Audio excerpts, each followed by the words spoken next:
tomorrow, you're going to make Ohio Trump country.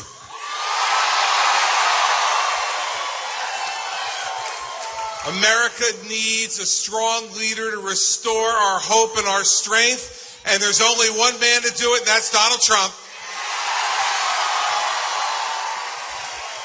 America needs someone in the White House who knows how to create jobs because he's done it, and that man's Donald Trump. America needs a leader who will restore our military and have the backs of the men and women in the Army, and that's Donald Trump.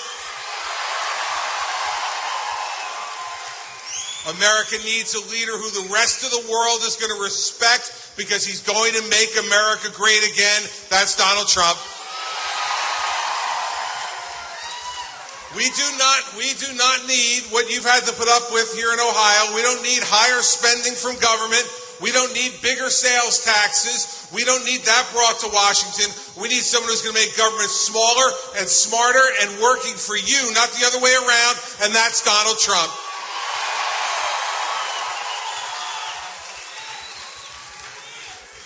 Tomorrow, we need each and every one of you, your families, your friends, the people you work with, your neighbors, to get out to the polls and make sure you vote for the person who will make America great again, Donald J. Trump.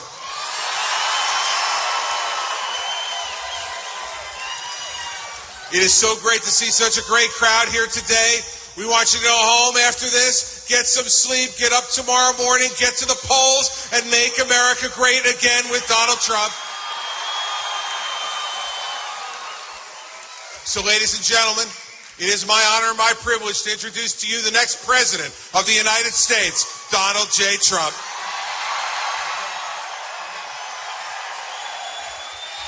Wow, thank you. Thank you, Chris. So great. I got a call a couple of weeks ago from Chris Christie, and he said, I really think it's amazing what's happened. You know, it's called something special. It's whether it's momentum or whether it's whatever. We have something going that people haven't seen before. It's really a drive. And I mean, honestly, they're talking about it's one of the great things that they've seen in political history. It's been on the cover of Time. It's been at the head of every newspaper. It's really something special. We're going to make our country so much better. It's going to be great again, and it's going to happen quickly.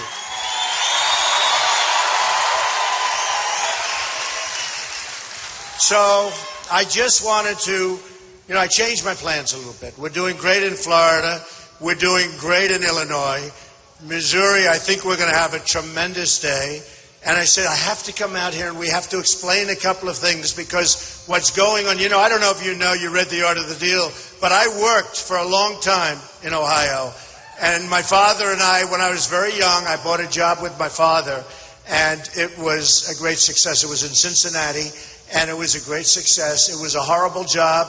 It was a mess, and I took it over. I fixed it. I worked here summers. I worked here. I'd come out all the time, and we bought it for X, and we sold it for X. And after that, the job didn't do too well, I have to tell you, but we were gone. We were gone.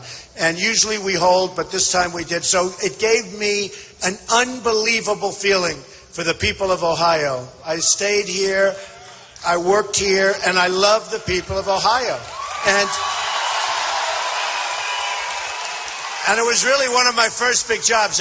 And I said 1,164 units, and we bought it from the FHA for like nothing, and we sold it for a lot of money. And it gave me like that. It's like if you're a baseball player, you get that first hit, or if you're a golfer and you sink the first 3-foot putt, one of those deals. But it gave me a great confidence, and I've always loved this place. So I just want to tell you that, folks. So thank you. Thank you. So this all began. And this began very strongly in June 16th to be exact. And I said to my wife, we have to do this. This is something we have to do. Our country is being so badly led. It's being led into this horrible deal with Iran. I mean, this deal where we pay $150 billion. We get nothing. We should have never even started negotiating the deal until we got our prisoners back.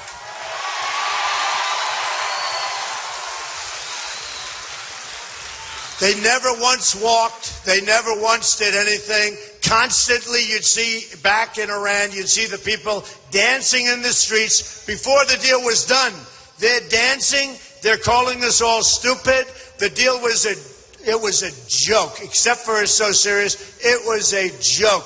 It was one of the worst negotiated transactions of any kind I've ever seen. They could have walked. They could have gone in and said, before we start, we need our prisoners back. This would be 3.5, 4 years ago. And they would have said no, the Persians being great negotiators, they would have said no, and then we get up and we walk and we go out and we double up the sanctions, and within 24 hours they would call back. They said, we're giving you back the prisoners. Then we go in a second time and we say, listen, we have a problem. We owe $19 trillion. We can't give you the $150 billion back. Can't do it. Sorry. And I tell that story, actually some of the media, who, by the way, are the most dishonest people on earth. Okay? The worst.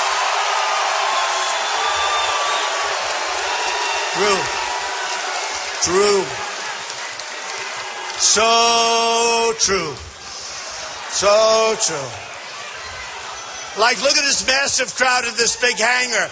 And we set this up. Remember, we set this up like, what, 15 hours ago? Right? And just look, because I wanted to come up. This is a place I want to win. This is the place. This is going to do it. Ohio is going to make America great again. Kasich cannot make America great again. Can't do it. He can't do it. If you didn't hit oil, and that wasn't because of him, believe me, if you didn't hit oil, you would have had a disaster. This would have been as bad as any of them. And you got lucky. Now the problem is oil has gone way down, and yet your budget's gone up 35%, more than any other state in the United States. That means you're going to have a big, big problem. It's already being talked about. 2 days ago, I was in Cleveland. We made a speech. It was unbelievable. Like 25,000 people. And just before I went on, one of the managers of the arena came over, and the great Patrick Park, Patrick and Raymond Park, great people. They own it. They do such a beautiful job. And he said, it's so sad, Mr. Trump. Right over there, Eaton Corp going to Mexico. Right over there, Ford going to Mexico. Then he pointed over here. He pointed to 2 or 3 other places. And I said, wow, that's sad. And that's what's happening, folks. That's what's happening. With me, it's not going to happen anymore. We're not going to be the dummies anymore. We're not going to be the dummies anymore. You're losing your jobs. You're losing your income. You're losing your factories. They're going to China. They're going to Mexico. Japan is killing us with the cars. Now it's Vietnam. It's India. It's everybody.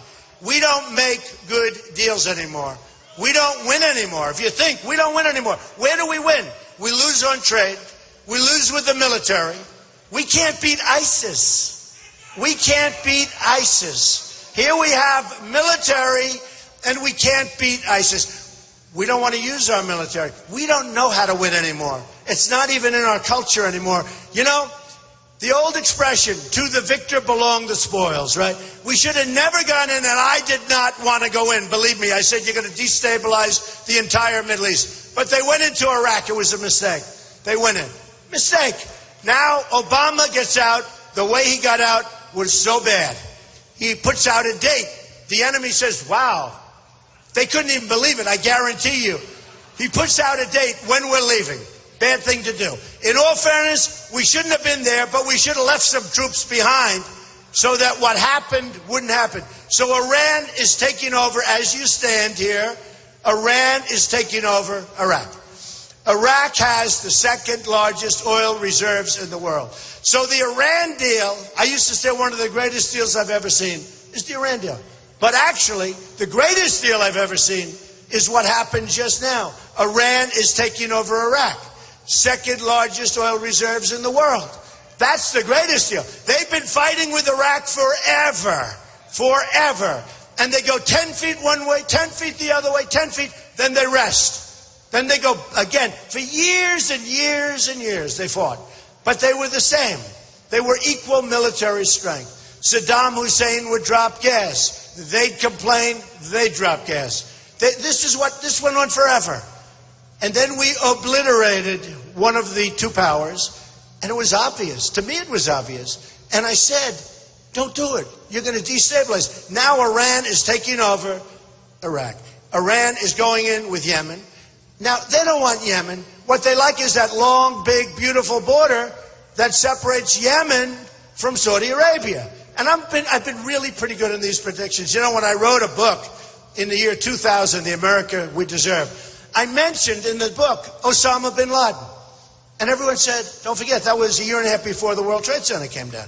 And everyone said, I don't believe it. One of the big announcers in the morning, great guy, he said, wait a minute. Because they brought the book. They said, you know, Trump was talking about Osama bin Laden before he knocked down the World Trade Center. And the guy said, no way, let me see. They looked at the book. That's right. That's what I did. We had to take him out. We had opportunities to take him out. So I'm pretty good at the prognostication. And I'll tell you, 4 years ago, and a lot of you are supporters, and you're supporters before I did this whole crazy political thing, okay? We've been supporters and friends for a long time. But you've seen, I said, take the oil. I didn't want to be there, but now we're there. I said, you're going to leave, take the oil. Take the oil. I kept saying it. And they said, you can't take the oil. What a terrible thing. This is a sovereign country. This is a country that was blown off the face of the earth. Sovereign. You had the leaders that we left behind were totally corrupt. They were totally corrupt. Horrible. Horrible. These were corrupt people. That's what happened with ISIS. They wouldn't include these people. And ISIS turned out to be a lot tougher and a lot smarter than the people we chose. They didn't include them. So who has the oil? Iran has the oil and ISIS has the oil. What do we have? We spend years there. $2 trillion in cost. $2 trillion. Thousands of lives. Wounded warriors who we all love all over the place. What do we have? We have nothing. If our leaders would have gone away, elect them president, tell them to go away to the beach and just sun themselves for 4 years, we would have been better off. Now, Saddam Hussein was not a good person. Who cares? I'll tell you what he was great at. Killing terrorists. He would kill terrorists. Now Iraq is Harvard University for terrorists. You go to Iraq, you want to be a terrorist, you go to Iraq. It's Harvard. That's what they do. They kill. We don't do. They develop terrorists all over the place now. It is far worse than it was before we started. Now, in the meantime, we have our country. It's crumbling. You look at our airports. You look at our hospitals. You look at our roads and our highways. You look at our bridges, they're falling down. You look at our schools. Our country is falling apart. We've become third world in many respects. You know, you go to Dubai, you go to Qatar, you go to some of these places, and you land at airports, and you say, oh man, look at this airport. I was in Qatar, and they were touring me the airport. They were showing me this beautiful airport, and I said, Akbar, named Akbar, good guy, nice guy, I get along with everybody. You have to get along. But they were showing me the head of the airline, wonderful guy, Mr. Trump, and this is this, and this is that, and here we have this, and we have spas for the people. I said, this is beautiful. He goes, no, this is just temporary. The real airport is being built over there, and he points to there's 40 cranes building the most incredible airport. And then I get back on my plane, I land at LaGuardia with potholes all over them, right? We're becoming third world. You look at what's going on. So here's the story, folks. So important, you got to vote tomorrow. You got to vote. If you have a headache, if you're dying, if you just went to your doctor, although that would cost too much because Obamacare, you know.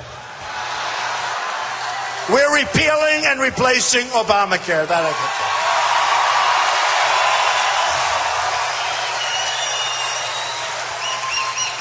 But But if you go to your doctor and he tells you you're over, it's over. It's just done. You're done. You're going to be dead in 3 weeks. Doesn't matter. Get out tomorrow and vote. Think about your children. Think about your family. Get out tomorrow and vote, okay? You got to do it. You got to do it. So, you know, it's a movement. It's a movement like they haven't seen. I'll tell you what. The cover of Time, 4 times in the last couple of months, take a look. That's what they're writing. The single biggest story in politics today in the world is what's happening, of all things, to the Republican Party. We had a party that was obsolete. We had a party, Mitt Romney couldn't run for dog catcher. This guy was a disaster. We had a party that should have won the last election. We had the wrong person. You know, it's interesting. I backed McCain, he lost. I backed Romney, he lost. I said, this time we're going to do it ourselves, folks. We're going to do it right. We're going to do it right. We got to do it right. So the biggest story in politics worldwide, it's all over the world, it's a movement, is what's happening with the Republican Party. So here's the story. You know, I've won many, 15, 16 states. I think we're going to have a great day tomorrow. Great day. In fact, the one that's closest looks like you. Get out and vote. But we're going to have a great day. I think we're going to have a phenomenal day. Florida's looking fantastic. Florida's really looking. Well, look, you have a senator that doesn't show up to vote. How would you like to have a senator who doesn't show up to vote? I mean, he doesn't come in. So you can't have that either. But Florida's looking really, really fantastic. And, you know, they have a little bit of the same characteristic. You have Rubio, he doesn't vote. That's real bad stuff. And your governor is absentee. He goes, listen to this, because I was there, but I go back and I still work. You know, I have a job, right? You got to do your job. So your governor, Kasich, if you look at him, and I'm being totally impartial, he goes to New Hampshire. He's living in New Hampshire. Living. Where's Chris? Is Chris around? Even more than Chris Christie, he was there. Where's Chris? Right? Even more. I hated to do that, but I had to make my point. But he goes to New Hampshire. He lives there. He loses badly. He gets killed. I win in a landslide. Okay, I win New Hampshire. I love the people of New Hampshire. They gave me my first big victory, and it was early on. Everybody wants to win Iowa so they can win New Hampshire. I won New Hampshire. Then we go South Carolina. I'm not supposed to win that because it's heavily, heavily evangelical. But I'm a great Christian, and I understand evangelical. And evangelical is smart, and they don't want to remember Ted Cruz. I call him Lying Ted Cruz. He's lying Ted Cruz. And he walks in with his nonsense. He walks in with that, you know, phony stuff. And he lifts the Bible up high. And he said, here I am, I'm lying Ted Cruz. And he puts the Bible, and then he starts lying for the whole night. Any position you have, he knows what your position is. He tells people the opposite. What he did to Ben Carson, who just endorsed me, by the way, Dr. Ben. Great guy. But in Iowa, Ben was doing really well, and I was doing really well. And Ted Cruz said Ben Carson had just quit the race. And the voting hadn't even come close to ending. And he convinced him. And then right after the race ended, he called him and apologized. Give me a break. And I don't think Ben has ever forgotten that or forgiven that or whatever. But Ben endorsed me 2 days ago, and that's a great endorsement. That to me. And you know who else endorsed me, which I think you'll like? Sheriff Joe Arpaio.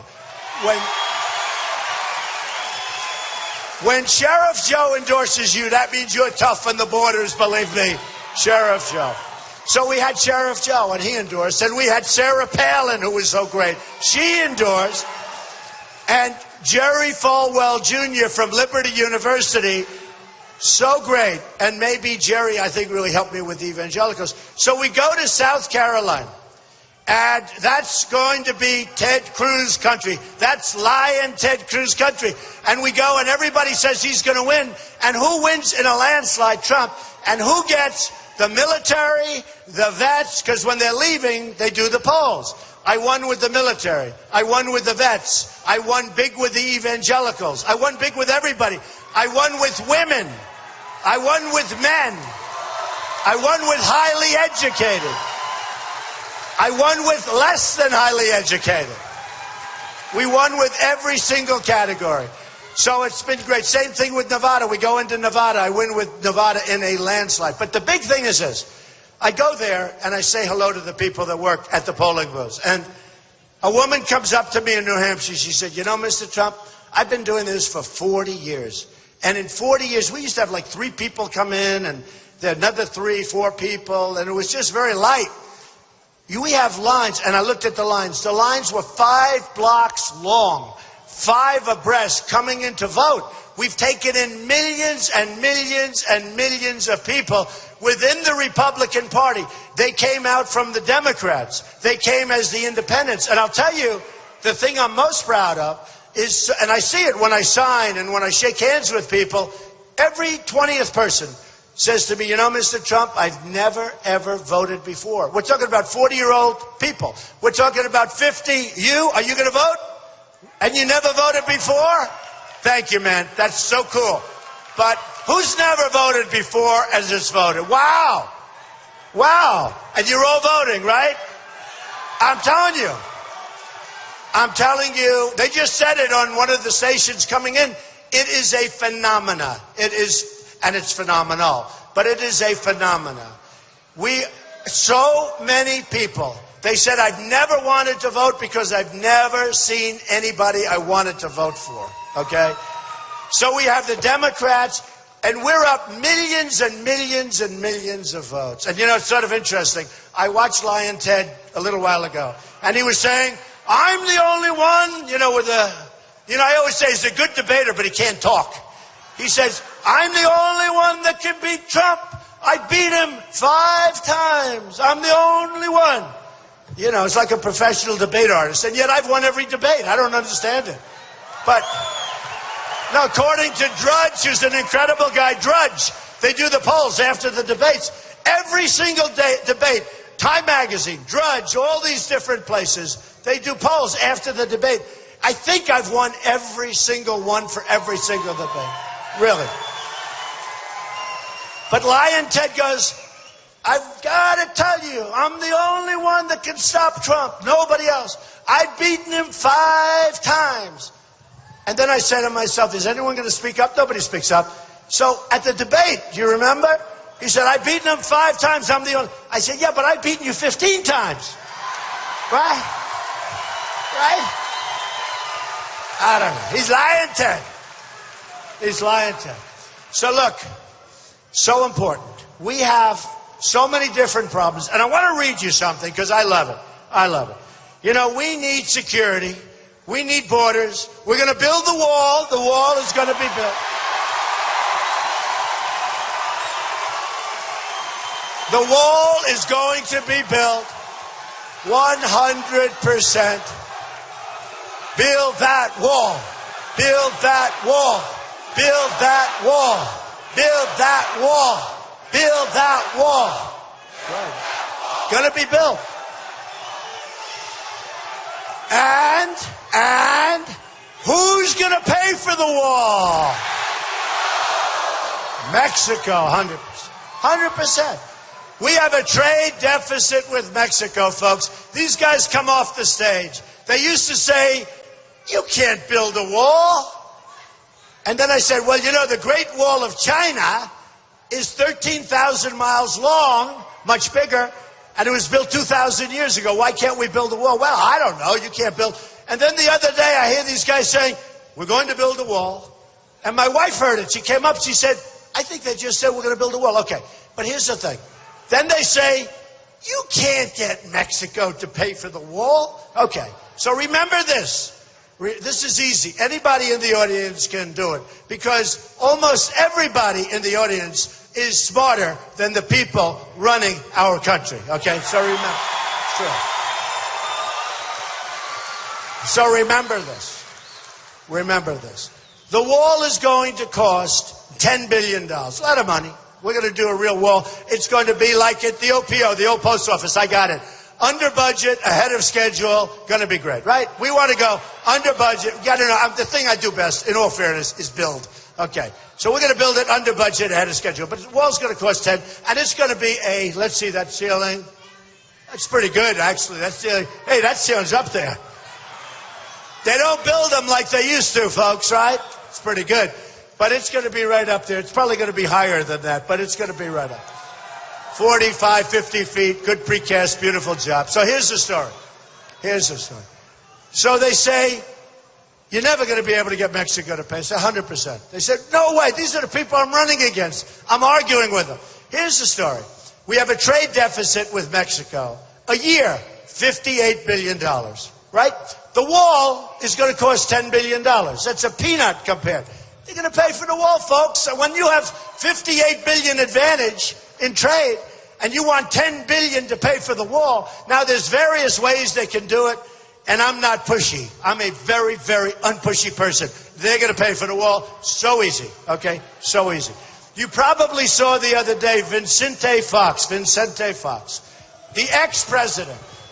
And what did he do? He threw out the F-bomb. If I threw out the F-bomb, I would get these people, I would get the electric chair, okay? They would say, it's the electric chair. He threw out, nobody even talks about it. But what he did is good, because he said, there's no way we're going to pay for the you-know-what wall. Okay? Vicente. There's no way, he said, and really angry and arrogant. He said, and I love Mexico. I love the people of Mexico. I have thousands of employees and over the years, Hispanics. And I win in the polls with the Hispanics. You saw that in Nevada. I won with the Hispanics in addition to every other group. Because I'm going to bring jobs back. I'm bringing the jobs back. I'm bringing them back from China. I'm bringing them back from Mexico. I'm bringing jobs back. So Vicente Fox, the good and the bad, he said, there's no way we're going to pay for the you-know-what wall. And angry. And I said, we've made progress. Because he used to say, there's no way we're going to build a wall. So now he accepts it's going to be built. Right? He accepts that it's going to be built. That's good. That's good. Now we'll just make a little deal and they're going to pay. Otherwise we're going to have a little problem. We're not going to let so much trade. Don't forget, the $58 billion a year doesn't include all the drugs that are pouring across and poisoning our youth, okay? And one thing I told the people of New Hampshire, because they were so good to me and the victory was so conclusive, and it was my first victory as a politician. I've never done this before. Some people give me credit. They said, you know, it's amazing. This is a phenomenon. And he's never done it before. He's only been doing it for 8 months. But it's like common sense. And that's why we have these crowds. And that's why it's a movement. Because it's a movement. When I go to Dallas, 21,000 people. We just left North Carolina, where I think we're going to do great. We just left. We had a room that held 2,000 people. It was set up quickly. It held 2,000 people. They had between 9,000 and 10,000 people outside listening, and that we had to send away. There's something going on. Okay. So here's the story. We are going to do things that the country isn't used to doing. It's called, we're going to win. Win. It's very simple. Win. So I want to read you this because I love it. I don't know. Some of you may have heard it. I haven't done it much, but I love doing it. I love reading it. It was written by Al Wilson a long time ago, and it was actually a song. And a little upgrade, maybe we do a little upgrade, but I think it's great. So we have a tremendous problem with terrorism. And we have a tremendous problem where, and I don't know if you agree with me, but we cannot let people into our country that we don't know who they are, what they are doing, where they are. They have no paperwork. We can't do it. And we can build in Syria, we can build a safe zone, and we'll do that. And I want to get Saudi Arabia, I want to get Gulf states to pay. They have so much money that you wouldn't even believe it. And they're not paying. We're paying for everything. We always pay. You know, people think we spend a lot on our military. We spend a lot taking care of all these rich countries that don't reimburse us properly. South Korea, I love South Korea. I love Japan. But Japan, if we get attacked, Japan doesn't have to do anything. If Japan gets attacked, we just started World War III. We have to go in and defend them. What kind of deals are these that we make, folks? So we're going to, don't worry, we're going to make these good. But we talk about terror, and we talk about terrorism, and we talk about remember this is for what I'm going to read. We talk about the wrong people coming into our country, right? And we can't allow it. And I love you. Look at this crowd. I love you. I mean, this is amazing. Okay, are you ready? And this is called the snake. A snake. Oh, snake, right? On her way to work one morning, down the path along the lake, a tender-hearted woman saw a poor, half-frozen snake. Her pretty-colored skin had been all frosted with the dew. Oh, well, she cried, I'll take you in, and I'll take care of you. Take me in, O tender woman. Take me in, for heaven's sake. Take me in, O tender woman, sighed the broken snake. She wrapped him up all cozy in a curvature of silk, and then laid him by the fireside with honey and some milk. Now she hurried home from work that night. As soon as she arrived, she found that pretty snake she'd taken in had been revived. She was happy. Take me in, O tender woman. Take me in, for heaven's sake. Take me in, O tender woman, sighed the broken snake. Now she clutched him to her bosom. You're so beautiful, she cried. But if I hadn't brought you in by now, heavens, you might have died. Now she stroked his pretty skin, and then she kissed him and held him tight. But instead of saying thank you, that snake gave her a vicious bite. Take me in, O tender woman, take me in, for heaven's sake. Take me in, O tender woman, sighed that vicious snake. I saved you, cried the woman, and you've bit me, heavens why? You know your bite is poisonous, and now I'm going to die. Oh, shut up, silly woman, said the reptile with a grin. You knew damn well I was a snake before you took me in. Right? Right?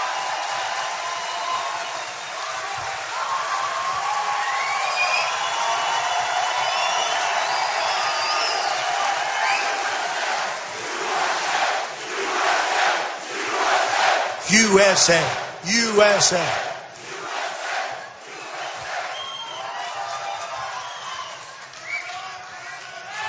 So we don't know what we're doing, folks, and we have to learn. We're going to make America great again. We're going to do a few things, and I'm going to go over them quickly, but the main thing I want you to do tonight, go home, go to sleep, get a good rest, go out tomorrow. You got to beat Kasich. He's not going to be a great president. He's not going to be strong. He's weak on the borders. Remember, when he was a congressman, he signed NAFTA. NAFTA destroyed Ohio. It destroyed Ohio. And now he wants to sign TPP. That is going to be worse. I have studied it so carefully. That is going to be worse for Ohio. It's going to take all of your car business out. It's going to take all of your other, but the car business is going to be destroyed by TPP, and he wants it, and nobody knows why he wants it, including himself. Maybe one of his lobbyists are demanding it. Maybe the special interests from the cars or something are demanding it. Maybe one of the other countries that are going to benefit are demanding it. Who knows? It is absolutely crazy. They don't even talk about monetary manipulation in the agreement. It's 6,000 pages long.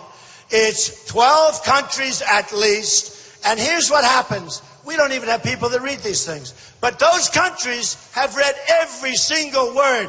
They've diagnosed it, every single word. We're going to be wrapped. If we're going to make trade agreements, do nice, simple, boom, boom, boom. Do them with individual countries that deserve it. Don't do it with this whole mass group. And then you watch. China, they're watching. They're not in the agreement now, but they're watching. And they will come in through the back door at a later date, and they will take it over, and they will continue to laugh at how stupid our country and how stupid our leaders are. But it won't happen if I'm the leader. It won't happen. And remember look. I love China. China's great. I love Mexico. It's all great. Their leaders are too smart for our leaders. Our leaders don't have a clue. So think of China. Think of China. Trade deficit, $500 billion. Then these stupid people say, and I'm a conservative, but I'm a common sense person. And I like to say I'm a common sense conservative. Look, I'm very conservative on the military. I'm very conservative with the veterans. The veterans are going to be taken care of, folks. Okay? Really. Better than ever before by a factor of 10. I'm very conservative on the border. Nobody, remember, Sheriff Joe, nobody is like me on the border. I'm very conservative on health care. I'm conservative on Second Amendment. We're going to keep our Second Amendment. We're not playing games. Very, very.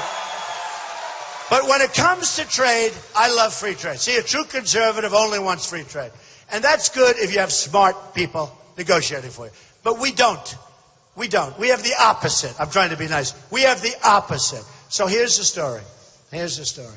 We're going to have great agreements. We're going to have great agreements. We're not going to have agreements where they're good for certain people. I'm self-funding my own campaign. I'm putting up my own money. When that big plane flies into Ohio, you know who's paying for it? Trump is paying for it. Not a special interest. I'm paying for it. And let me tell you, it's expensive. But I'm paying. Made in the USA. It's called Boeing. Made in the USA. But look, but I'm paying for it. I'm self-funding. And I don't know if I get credit for that. I've spent, a lot of money in the campaign. By the way, here's the beauty. Like in New Hampshire, I spent $2 or $2.5 million. I came in first in a landslide. Other people, one in particular, spent, I think it was $50 million, $58 million, came in fifth or sixth. Who do you want as president? I mean, when you think, wouldn't it be nice? Wouldn't it be nice, seriously, if we could spend the least and get the best result? Wouldn't that be nice? I mean, in education in the world, 30 countries, the United States is number 30, but it's number 1 on cost. So, cost per pupil. So, we are number 1 on cost. And by the way, cost per pupil, not even close. We are so much higher than number 2 that we don't even talk about number 2. So we're number 1 on cost, and we're the worst in terms of the education we produce.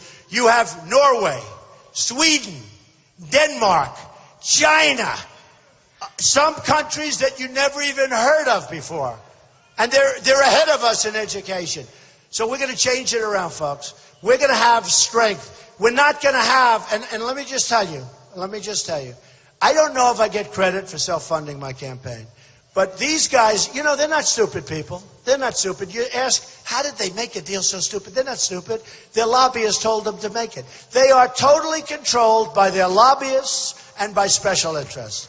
So when I tell Carrier, which just announced they're moving, Carrier, guess what? This is your president. Now, this is not very presidential. My wife said, the last debate, and Ivanka said, anybody ever hear of Ivanka yet? They said, Dad, you're doing great in the debates, but do me a favor. You're really ahead. Act presidential tonight. I said, what does that mean?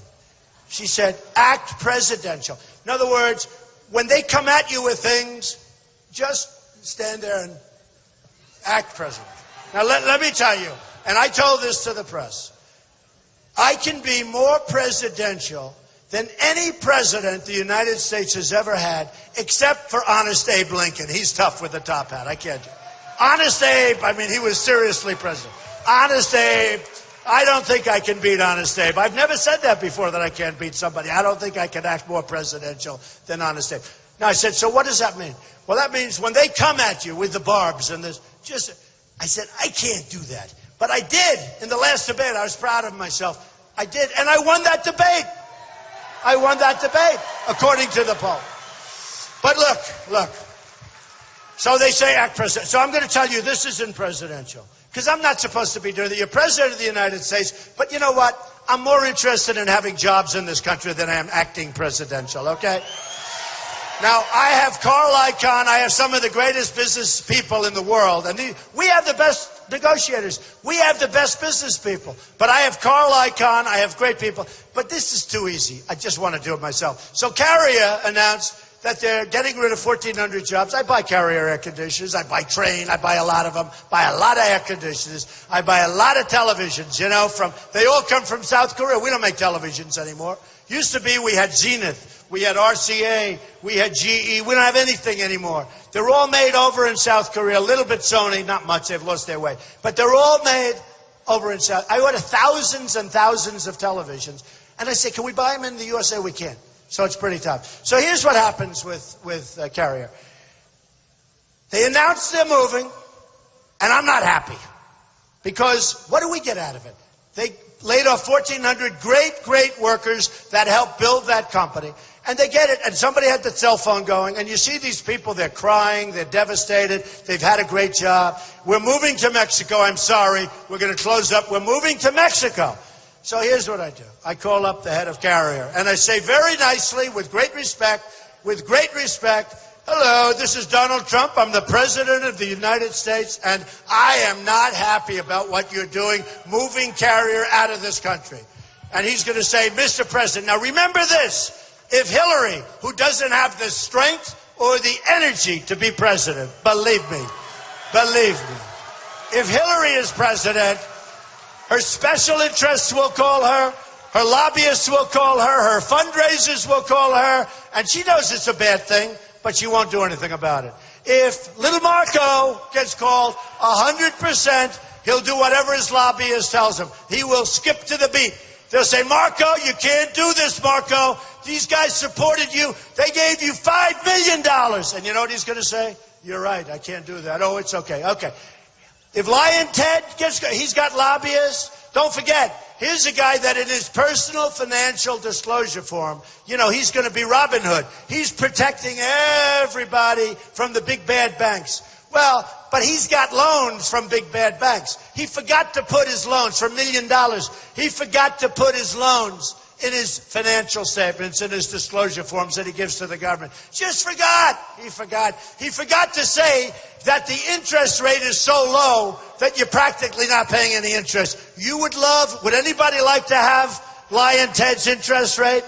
Hey, I take his interest rate. You want to know the truth? So the truth is, they are totally controlled, 100%, and you can practically go to Washington. They'll tell you, who's the lobbyist for Rubio? And they'll say, oh, you could use this one, this one, this one. They will produce. Here's the thing. With me, no lobbyists. I know the lobbyists. I've used the lobbyists. I've contributed to everybody. I put in the greatest personal financial statement in the history of the United States government, almost 100 pages, an unbelievable company, tremendous cash flow, very little debt, or I wouldn't be running. Can you imagine if that were bad? You would have heard from those guys. They were looking at that statement. They are so upset how good it is. I built a great company. They are devastated. They are so dishonest, disgusting, and they are devastated. So here's the story. Here's the story. Only because I could give it to Carl Icahn or one of the very great negotiators too, but it's too easy. I want to do it myself. I love doing this stuff. So I'll call Carrier. I'll get the president on the phone. They'll say, the president of the United States is on the phone for you, sir. Oh, yes, okay. So let me just tell you something, Mr. President of Carrier. Here's the story. You ready? And this applies to Ford. This applies to Nabisco that's moving out from Chicago, and it's moving into Mexico, and I'm not eating Oreos anymore. So here's the story. Here's the story. I say, because it's just too easy, I have to do it myself. I know it's not presidential. I'm not supposed to be calling up air conditioner companies, right? But I'm going to do it. So here's the story. I'm going to tell them, congratulations on your move. I hope you build a beautiful facility. I wish you a lot of luck. Good luck with your employees. The 1,400 people that were fired are all devastated, and they're right now working part-time jobs because you can't get good jobs in this country, or because our good jobs are all gone, by the way. So good luck with you. I just want to tell you one thing, though, before I hang up. Every air conditioning unit that is made by Carrier that crosses our now very strong border is going to be taxed at the rate of 35% per unit. Okay. All right? Every single one. Now, with the other guys, he'll get one of the lobbyists and they'll forget it. And here's what he's going to say. Mr. President, sir, Mr. President, I say, you have 24 hours to call me. You let me know. I will get a call within 24 hours, and here's what's going to say, 100%. This isn't like 95%. This is 100%. I will get a call, and he'll say, Mr. President, Carrier Air Conditioner has decided to stay in the United States. Okay, 100%. And maybe they'll build a new plant, and maybe they'll build a new factory, and maybe they'll do lots of things, and I don't care where they build it as long as it's in our country, right? But they're staying, and we're not going to let these other countries manipulate their currencies. These countries are manipulating their currencies, making it impossible for all of you to compete and for your companies to compete. That's why you're closing up companies all over Ohio. That's why your steel industry is a disaster. I'll bring it back. That's why your coal industry in Ohio is a disaster. I'm going to bring your industry back. You're going to have clean coal, whether you're in Kentucky or West Virginia or Ohio. We're going to go back and we have technology now, and we're going to have clean coal. Your coal industry is dead. Your steel industry is dead. Your governor is totally overrated. He hasn't done a thing. And without oil, you would be in worse shape than any other state in the union, believe me. So I'm going to ask you to get up tomorrow and vote. And I'll tell you the bottom line. You are going to be so happy. You're going to remember this evening, and you're going to remember tomorrow when you vote. And you're going to say it was the single greatest vote that you have ever cast. You're going to be proud of your president. I'm you. You're going to be proud of your president. You're going to be so proud of your country. And we're going to start winning again. We're going to win with our military. We're going to make it so good, so strong that nobody's going to play games with us. Nobody's going to mess with us. The vets, we're going to win with our vets. We're going to finally take proper care of our vets. We're going to win at the border. We're going to win with the Second Amendment. We're going to win with getting rid of Common Core and having great education. We're going to win with health care. We're going to terminate Obamacare. We're going to have something that's so much less expensive and so much better. We are going to win, win, win. We're going to win so much. You are going to be so proud of your country again. I love you, Ohio. You can make the difference.